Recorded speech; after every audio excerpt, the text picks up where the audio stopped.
Can you imagine turning 21 years old and being able to instantly start making about 5 to 10K a month?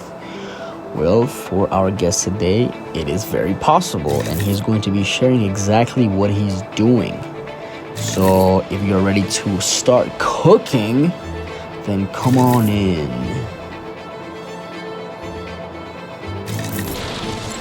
This year, I believe I'm a little over 13, 14K. Perfect, bro. How are you, man? What's up? I'm good, man. How about you?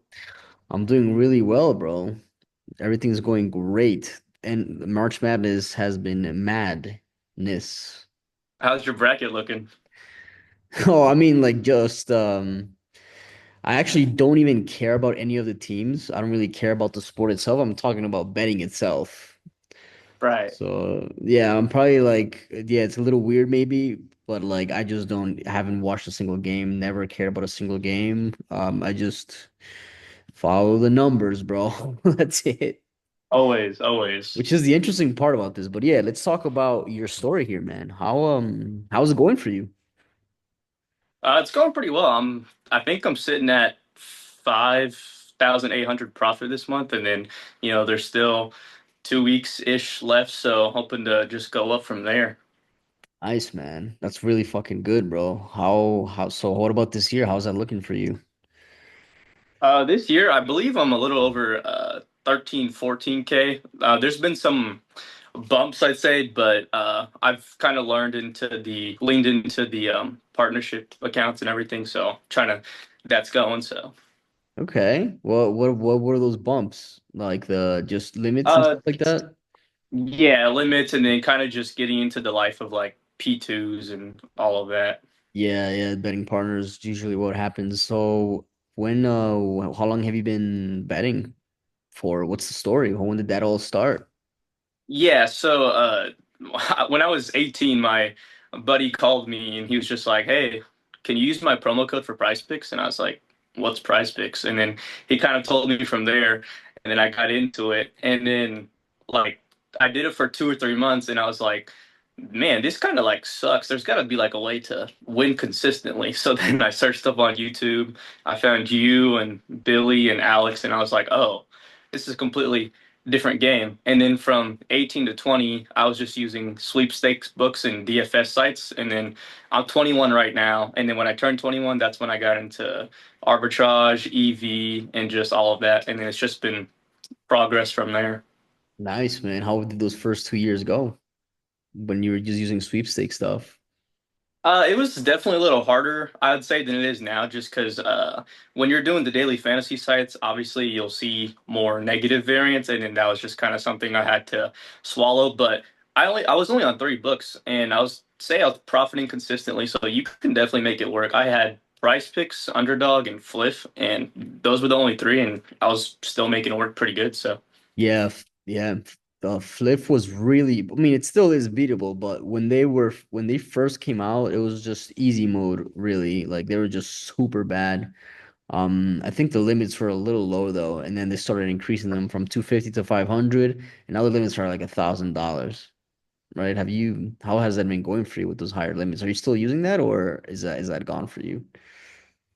For the what's it called? The exchanges and FanDuel, just because those are pretty easy to navigate. Those are my P1s, but like for the Okay. domestic books like DraftKings, FanDuel, and everything, I mainly switch to the P2s for that. Yeah, okay. And what state are you in?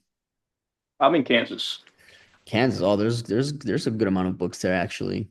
Yeah. So so that are you still in college or did you go to college Yeah, or I'm graduating in December because I know okay. I was kind of talking to you about the scheduling layout and everything. Yeah, yeah. Okay. And what about your friends? Are you trying to put them on to actually winning with sports betting with profitable data strategies or have they Yeah, I've tried. It's there's two factors that kind of play into their situation is bankroll size, and then also I've had one of them try to do it, and it just hasn't gone well for him, just because I guess he hasn't taken the negative variance pretty well. So like when those losing day comes, he just kind of bounces. And then I tried to introduce him to arbitrage, and then it's just a little complicated for him because he can't kind of process through like how fast the lines move and everything because you do have to be, I'd say, kind of fast to be able to arbitrage bet. So it just hasn't worked out for them so far. Yeah, that's definitely true. I agree with you. Especially in the beginning, like just even people that don't understand um the um, the whole concept of matching a payout quickly and then locking both of those lines. For the people that do it, people might think, oh, like this is really easy, anybody can do it, and technically it is. But I have seen a good amount of people that still can't, just don't have the speed for it for whatever reason. So that means you Yeah, must you be. definitely need some stomach for it. Yeah. Are you doing live arbitrage, pregame, EV? What does your strategy consist of? I was doing everything, and then I'm starting to go mainly only into live EV. I do a little bit of pregame EV, but I feel like when it's live and the books mess up, there's just more room and advantage there. So I'm really going into live EV so far. Yeah. Yeah, live AV honestly is probably the best. Like honestly, as far as the ROI you can get out of the volume you put down, live EV is definitely the best strategy out of everything, right?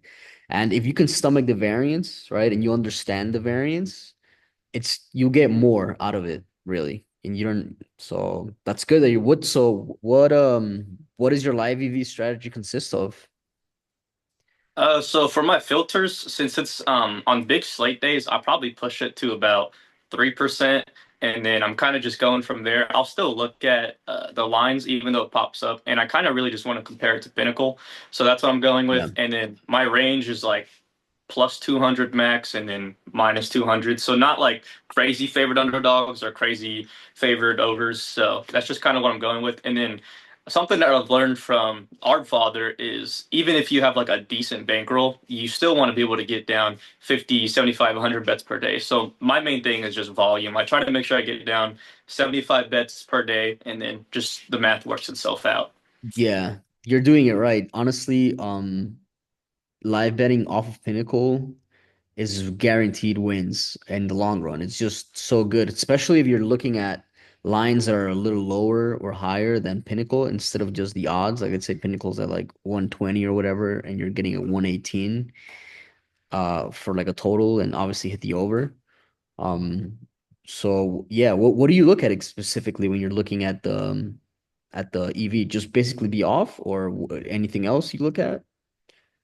So like if we went into like a more detailed example, so like Yeah. let's just say it was like Lakers money line versus Celtics. If I saw that like DraftKings had the Lakers money line at plus 120, but then I see Pinnacle has it at minus 130 and every other book is slowly favoring towards that, then I would see the value there easily on the plus 120 and then I'd pick that. Another, I guess what I try to do is make sure that even if Pinnacle favors one side, I want to make sure that all the other books are at least leaning towards it so that way there's a clear discrepancy that DraftKings is the one that's off here. Yeah. Yeah. Just like there have to be they're on an island, clear outlier. Yeah, that right there, what you're doing is really good. It works really well. Like I've done it myself. I know a lot of people that also do it.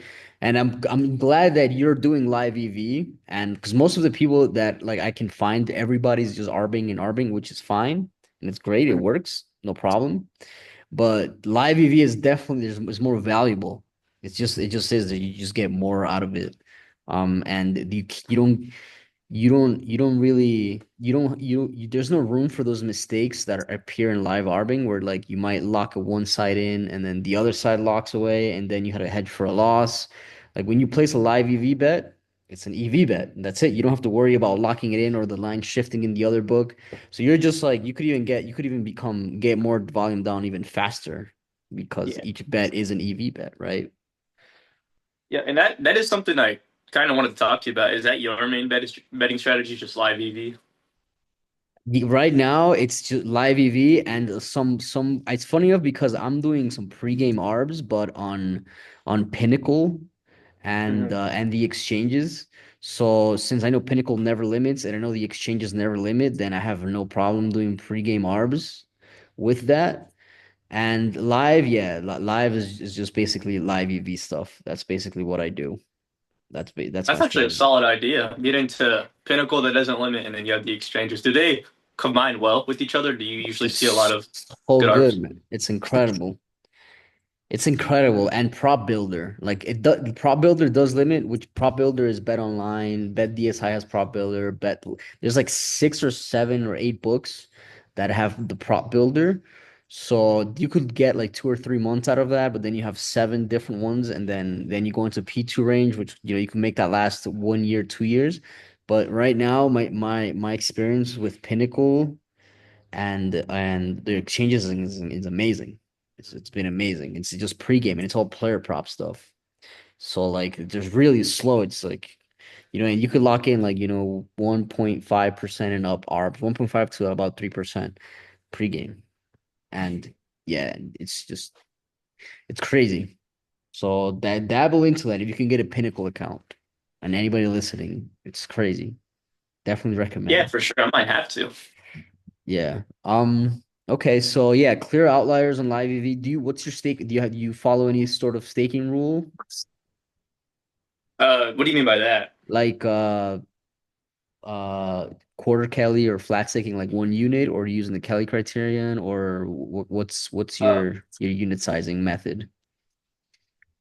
So right now, it kind of just depends on more of like what I see and what I like on the bet. So if something's like really high odds, like plus 180, and then the EV doesn't look too good, like maybe the other books have it at plus 130, plus 140, I would probably lay down $10 less of what I normally do. So my unit size right now is $80 on every EV bet. But if something is like super high, I'm like, I don't know about that one. I'll probably lay down 70, and then just keeping it the same throughout. I've noticed works pretty well for me. Yeah, yeah, that's smart. Yeah, basically just lowering your unit size if odds are higher, right? And then A little bit, yeah. if you're on the favorite side, then stick to your kind of like 1 unit rule. Yeah, yeah. So what kind of what does your routine look like for betting? Or do you follow like strict schedule to do it live every night? Do you prepare for it in a way, or you're just like I'm ready to lock in? Because I know there's a couple things that you can do to kind of enhance your mental performance really, and kind of be there and be faster. Do you have anything you do, or you just lock in?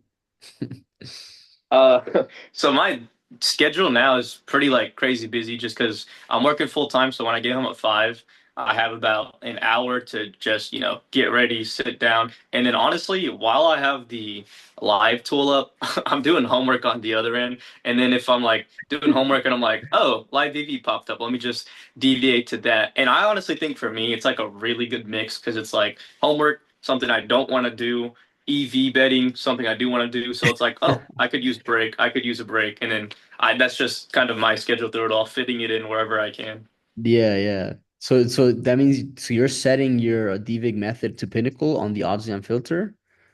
Yeah, and then I'm honestly kind of jumping around with the other ones right now. Like obviously we have power at default, and then I'm trying like best case, worst case, kind of everything to see what fits best for me.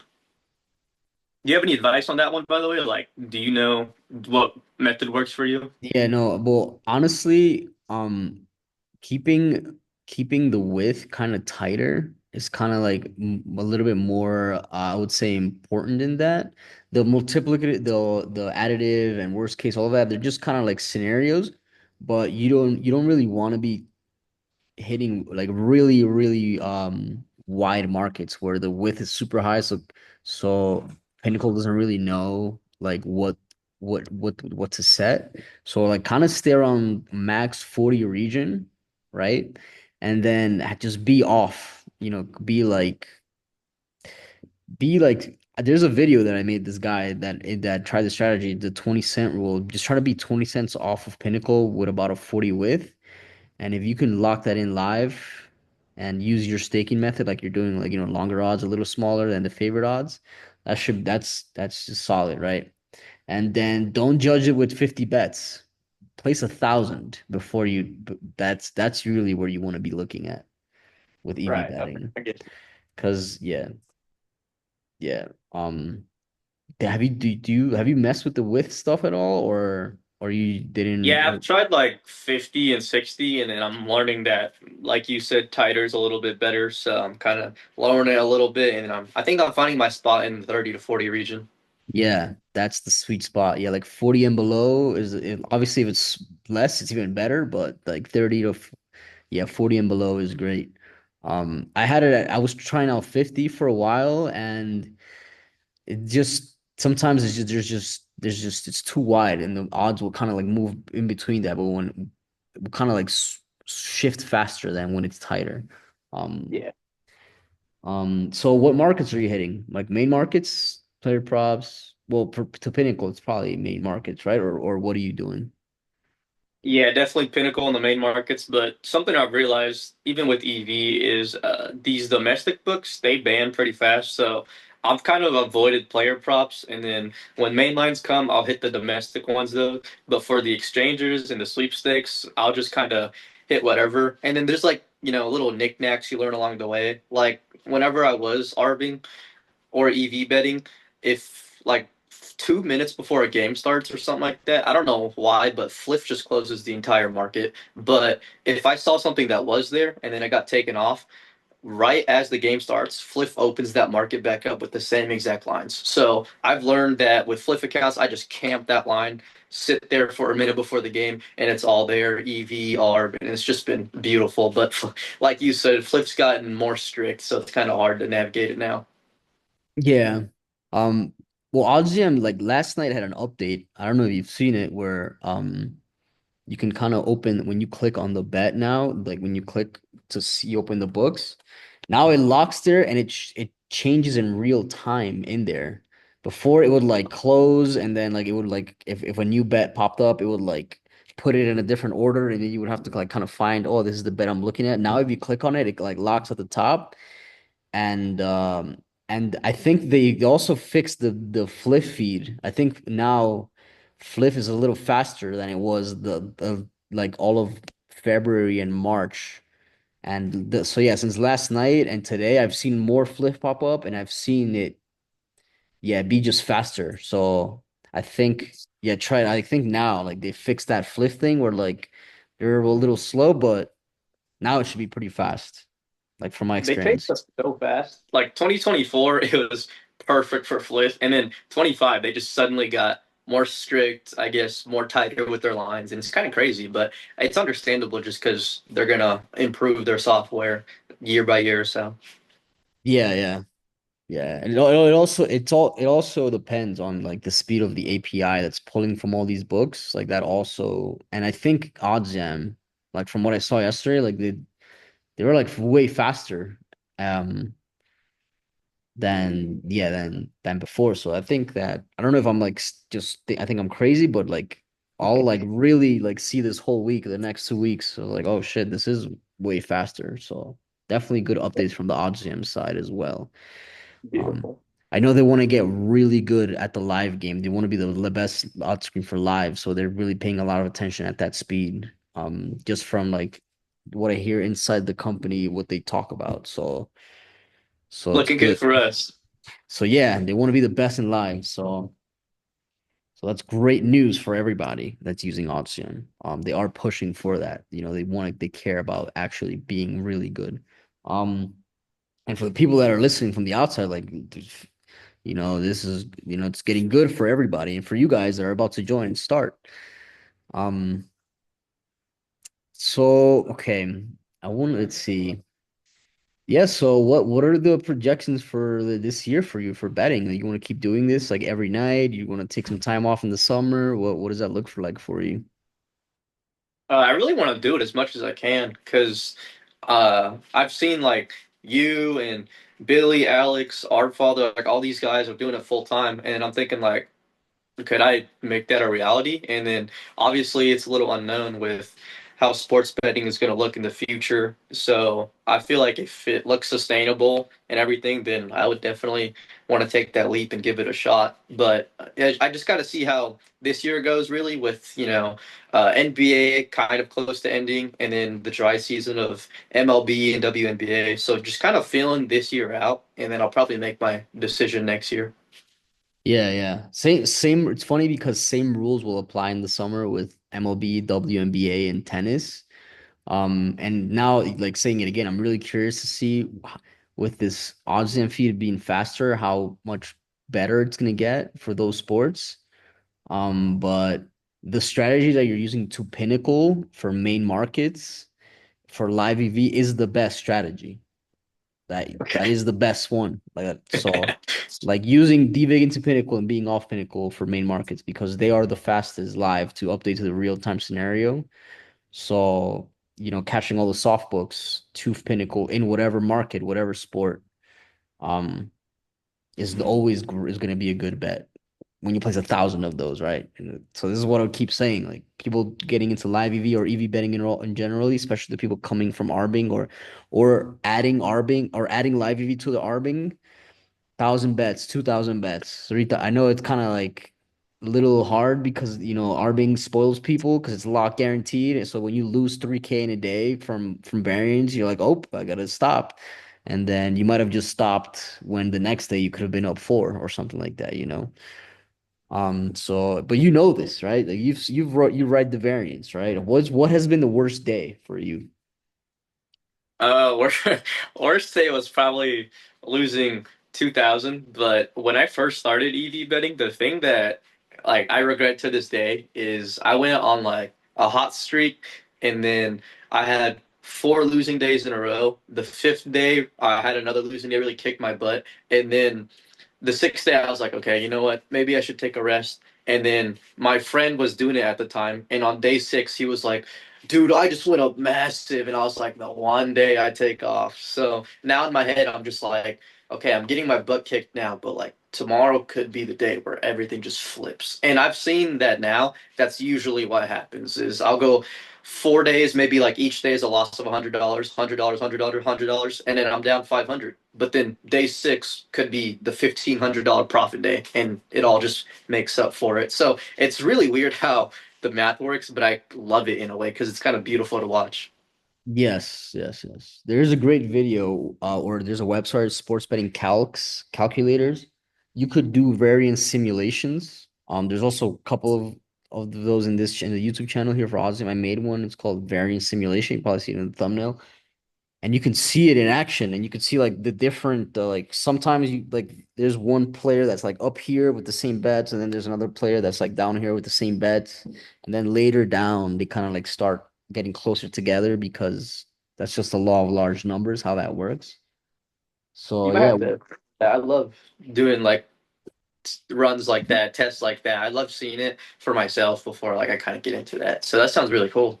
yeah, go to sports betting calcs variance simulation, or even on this YouTube channel, you could kind of see me do it and then go right along with it. And then on my personal YouTube channel, I have a video where like I made like a spreadsheet, and then on coin flip simulations, you can kind of see like 20 different scenarios with the same bet, uh, being placed thousands of times, and you can see like the variables of it, and it's good for the EV people or the people getting into EV to get that because that's kind of like what you got to learn with EV betting is just understand how it works so that when it does happen, you don't think that your strategy sucks. It's just that's just what happens. Right. Hold on, let Yeah. me turn this light off. No worries.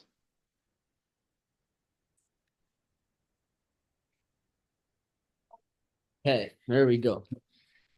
So why Where are you located, by the way? Because right I see now? that you travel a lot. Yeah, right now I'm in South America. So that's where I'm at right now. Um, So yeah, it's crazy. It's wild. I mean, that's what sports betting does when you take it seriously, really. Last year was a record year for me. That it was thanks to sports betting and odds jam, and then meeting other people outside of odds jam, just in the sharp scene that helped me learn a lot more things about this.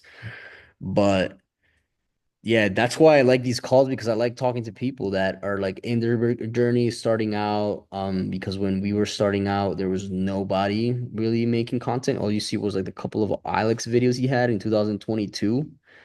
And Mhm. there wasn't really, you wouldn't know if it's like, if this guy's for real, it's just him winning, or is it really just random people that can join and then start using the same tools and start making money.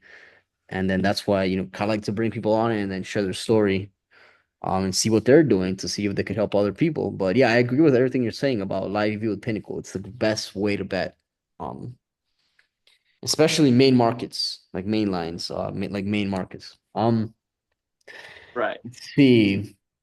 Yeah, so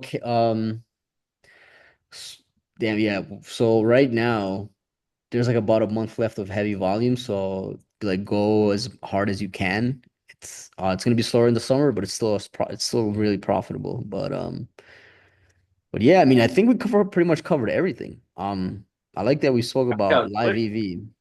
If there's anything else you want to say, bro, go feel free to enlighten the There are people. some questions I want to ask you, but like, is that some like you want to do off camera, or does that matter to you, or? Nah, go ahead, ask me.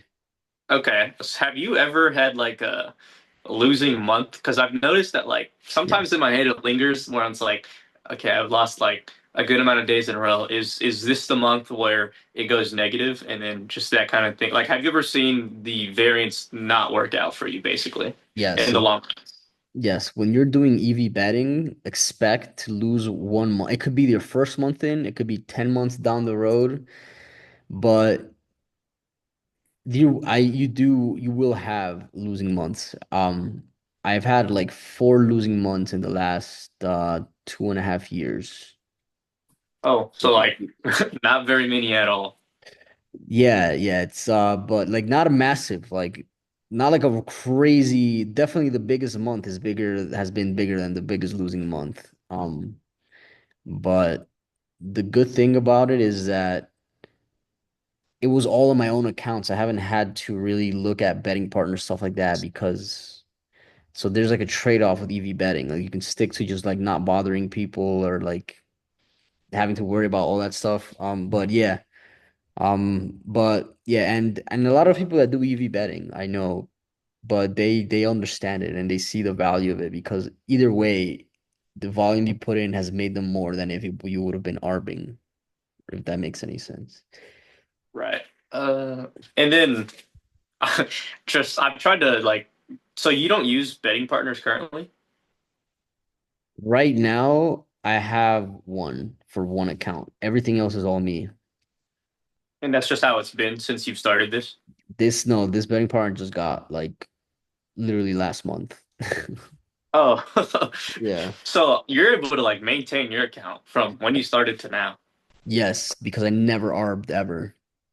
Oh, It okay. was That all makes EV. sense. It was all EV. Obviously, the books that are going to limit your regardless are going to like the really bad ones, like ESPN Bet and like Fanatics and like Hard Rock. You're gonna get limited there. Whether you arb or not, you just have to win in there. However, that whatever that is, even if you're lucky winning, people get limited. On those books, I have some people. I've met some people that are like they have no idea about sharp betting strategies, and they just randomly had like a hot streak on Hard Rock and they were up and then they got limited. And I'm just like, wow, that's crazy. Like even that's how bad they are. That's how risk adverse they are. They would take no risk if you're winning but better. And one of this in a lot of those books they just limit you. Um, but the thing is that new stuff has come out. So new stuff comes out all the time that allows you to just make your own account, like all these exchanges, right? Right. Offshore. There's also new offshore books that come out. Um, like Bet 105 is a recent new one that's really good. Um, all the bet online variations that give you the prop builder. Um, So what books and are you on like, currently? yeah, as of right now, I have just on FanDuel 5% limits, DraftKings death limits, Hard Rock death limits, Bet Rivers death limits. All the offshores I'm pretty good on right now, actually. Like Bet Online, Bovada. Um, oh, Bet DSI. There's another one called Bet Any Sport. There's another one, Bet 105. There's another one called Bet US. Um, you gotta be really careful with accepting the initial sign up welcome offers in the offer ones because some of them are like 25x rollover or or like something crazy like that. Um, I personally don't take them anymore. Just I because you never know what's gonna happen with those books as far as like how fast they might limit you. But Right. yeah, and the exchanges and Pinnacle. I just got a Pinnacle account like last month. Actually, no, not Pinnacle. Pinnacle I got last week, and it's been You- crazy to have Pinnacle as like to have Pinnacle there. Like I said, for pregame arbs to exchanges has been pretty crazy. Okay. Um, So you're mainly offshore. yeah, right now because I'm not in the States. But Right. yeah, but when I'm in the States, just Caesars, Bet3. Actually, funny enough, because my Bet365 account is still alive because I donated so much money to them when I first opened it 2 years ago. I just Uh, lost in that book for 2 months straight. Um, so when I do have Bet365, I'm not limited. But that was because, and I've heard people have the same experience with DraftKings, for example. Like they just lost in DraftKings the first 2 months and then they're still using it a couple months later. It just lasts like 4 or 5 months after. But yeah, it's very different. Like it's like everybody will have different experiences with how long books will last for each person. But overall, the really really soft books don't really last too long unless you donate to them by accident or if you were a degen before and you're just in the pool of losing betters, then you might go under the radar for way longer, which is the greatest for the people that are getting into this and they've been donating to the books for a good amount of time, then they're like the best to start. That's better than just starting a fresh account. So you right. What was the other one I had for you? Oh, so you how long have you been doing this full time? yeah, since December 2022. Okay. So that's enough time frame. So like someone like for me, what kind of advice would you have in terms of like going full time? Because December is when I graduate, and then that's kind of when I'll make my decision of do I want to get a 9 to 5 full time or do I want to maybe pursue this and see what this life is like? Because I've seen that like when you get into the live tools, you're really going hard for about 4 hours, I would say, because maybe you're going from like 6 to 10. At least that's what the time frame is for me. But then like early on in the day, like I feel like there's just you have free time there because there's not that much activity going on. Yeah, that's solely up to this is kind of like a pretty it's a good question, but it all depends what you want out of life and you want out of this, right? Professional gamblers exist and they make millions and they figure it out. They go the syndicate route and they go through all the obstacles and they kick a killing. I know plenty of sharps that make a killing doing this full time and have the mentality for like, yo, this is what I want to do.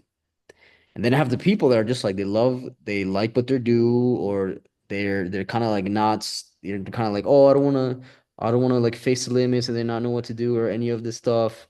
And then like I'll just, make some money here and that's fine too. The question is, what do you want? Because it can work if that's what you want it to do for you, really. It can work and it does work. Um, and yeah, so like my advice to you is just like what do you want out of this? Do you see the opportunity? Do you see how this is kind of a little glitch in the matrix, quote unquote, where you're just at home clicking buttons, making money? Or do you kind of like have the mentality of a traditional route? Or do you want to be building a business that has to do with this during, because you're working from 6 to 10, like you said, well, what are you doing from 9 to 6? What other things can you be doing to kind of solidify your future or kind of take this money you're making and investing it into other things?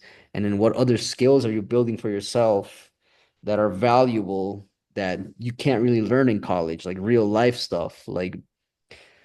So yeah, that's just my advice is who are you? What do you want? And how much are you willing to grind for that?